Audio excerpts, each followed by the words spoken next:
Under the broad frame of, quote, creativity, unquote, the artist uses a certain license to devise a technique, if you will, to best tell his story, a device.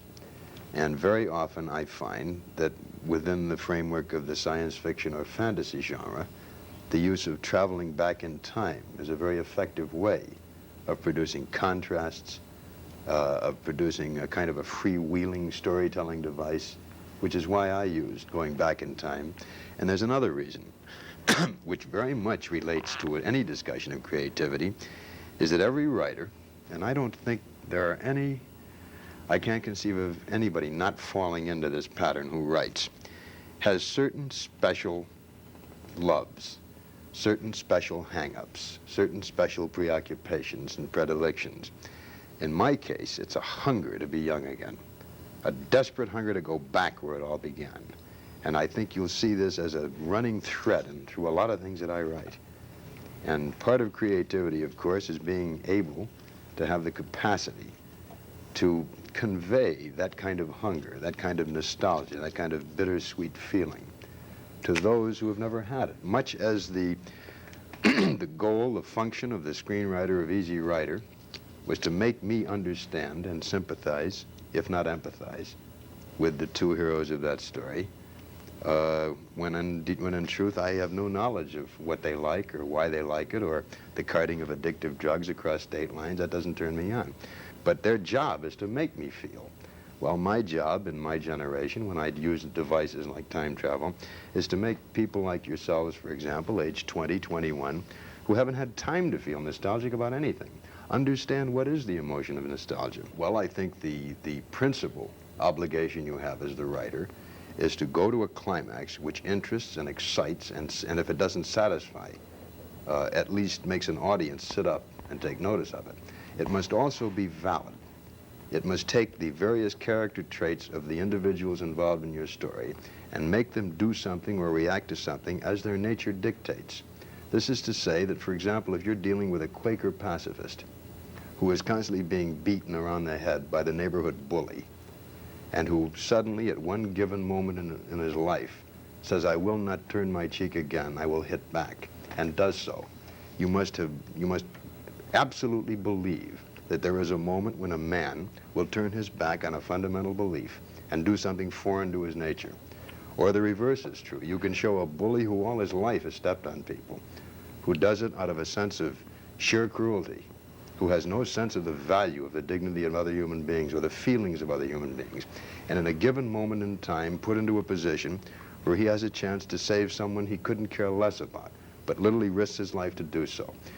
There must be a reason he does it and a believable explanation as to why he does it, and the fact that you believe that he does it. This is the sort of thing you must do. I think that's the most singularly difficult part of the act of creation, particularly in story form. I can tell you 1,000 plots, brilliant premises that'll really knock you out. And as a producer of a show, I've had writers come to me and say, gee, I've got a notion. And they then proceed to tell you a brilliant notion to the point of the climax. And that's where everything dissolves. Mm-hmm. Suddenly you wonder, where is Act 3? What does he do? What happens? But, Doris? But how do you overcome that? You know, how do you find that climax? Should you write the climax first? If you have the climax, I would much prefer having the climax and then build my house around that climax, rather than start with a premise and have to worry. I'm in the middle of a project right at the moment, which is, I think, a terribly interesting, bizarre notion of the freezing process of the human being, in which an astronaut, Congressional Medal of Honor winner, marvelously knowledgeable space aviation guy, is suffering an incurable disease, which really requires for his survival the replacement of certain organs. And because of the transplant phenomena, of the rejection thing, they can't possibly perform the operation, so they freeze his body. They do a biopsies kind of thing, in which 18 years hence, when they are now surgically able to fix him and put him together and perform the transplants, they will do so. Well, 18 years go by and he wakes up and they perform the operation and everything is fine, but he wakes up to a world which is so ugly and overpopulated and full of vermin and ecological nightmare that he doesn't know how to survive in it. Now you're going to ask me, well, what happens? And I don't know. I wish to God I did. And that's where I'm hung up. And it's that desperate climax problem. In terms of plot development, I just want it, you know, to be altogether remembered that just the idea of accepting or rejecting somebody else's concept is not a whole act of creativity. What can generate from a story knockabout are marvelous ideas that simply find birth in just the thought process. We talk about 4 people in a room, it could wind up with 30,000 people in a stadium, just from the one small idea giving birth to another idea. I'll try one out on you. Again, when both of you I mentioned storylines, and you both indicated to me that it had been done, and I didn't realize it. That's a risk you run often. Even the best read of us, not to be defensive about it, aren't totally aware of all the classic literature, and you'll come up with a plot line which you think is altogether unique and your own. I once did a show on the Twilight Zone about a guy who makes a bet that he can keep quiet for a whole year. Now, I did not realize it at the time, but there was a short story called The Bet, and I think a Chekhov short story, unless I'm mistaken. That's one where he was locked in the glass That's right. room in the men's club. That's right. Yeah. He constantly talks, and a fella says to him, if you keep quiet and are willing to, you know, be under observation, so we know you don't talk, and not say a word for 1 year, I'll give you 50,000 pounds. And he says, great, because he desperately needed the money. So they put him in this glass room. Do you recall this story? Mm-hmm. And he doesn't say a word. And there are 2 switches to this story. Number 1, the year ends, and he is let out of his glass room, and in truth, he has said not a word. But the guy who made the bet with him, despite the fact that he's a member of the club, doesn't have 50,000 pounds. He doesn't have 5 pounds. And here is a guy who's remained silent for an entire year to win a bet, and the guy can't honor his bet. And then the second switch is that our talkative one is so talkative that he really didn't believe that he could stay quiet. So he had his larynx cut, his sound box. So you have the double irony there.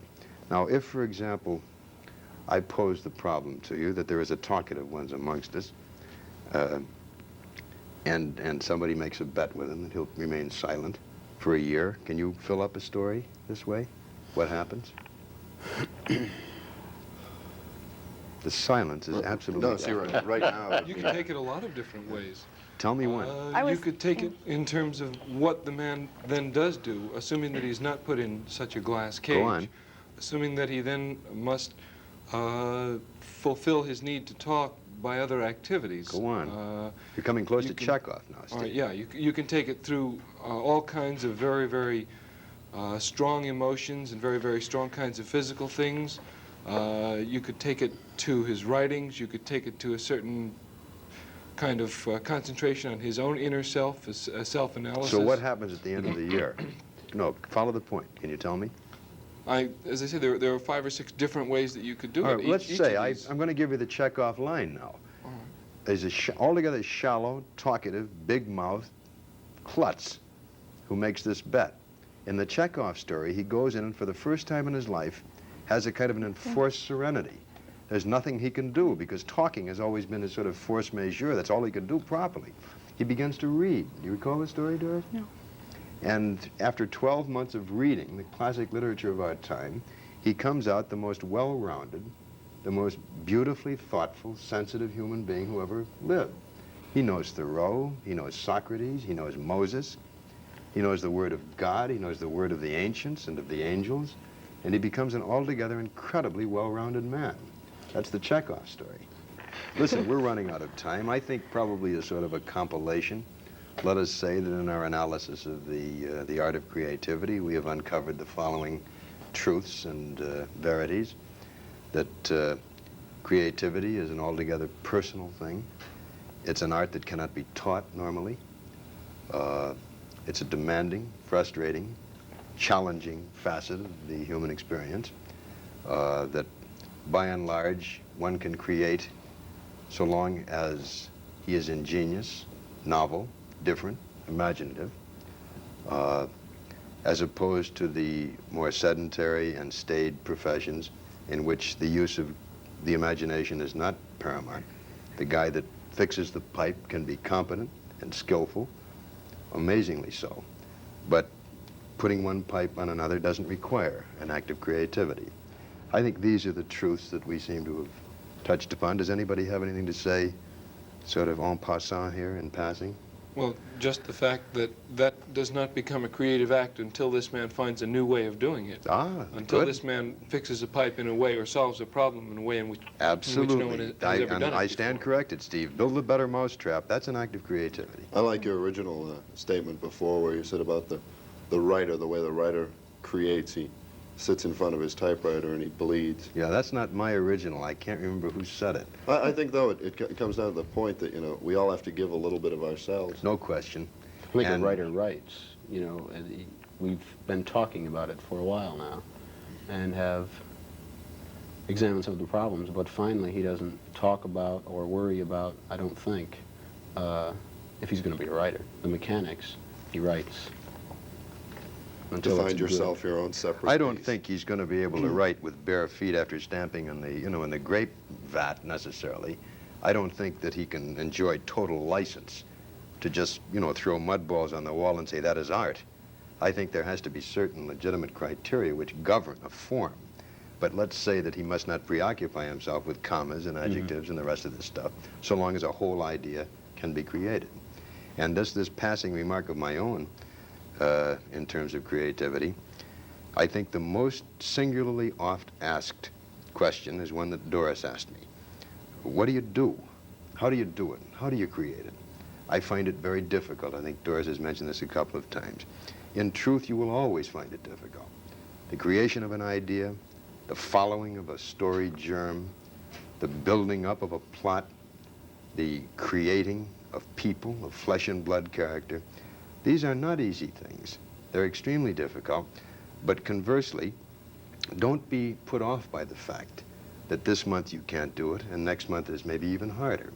This is, if not a lifetime process, it's awfully close to it. The writer broadens, becomes deeper, becomes more observant, becomes more tempered, becomes much wiser over a period of time passing. It is not something that is injected into him by a needle. It is not something that comes on a wave of flashing explosive light one night and say, huzzah, eureka, I've got it, and then proceeds to write the great American novel in 11 days. It doesn't work that way. It's a long, tedious, tough, frustrating process, but never, ever be put aside by the fact that it's hard. If it weren't hard, everybody would be a writer, and we'd have nothing but books. Slovenly, grubby, filthy, heavy, gudgy books weighting our world down. The fact that it is a very selective and a very challenging process, unique to a few, is what makes literature so valuable and so wonderful. Well, you've been fine. Thank you, all of you, very much. The end.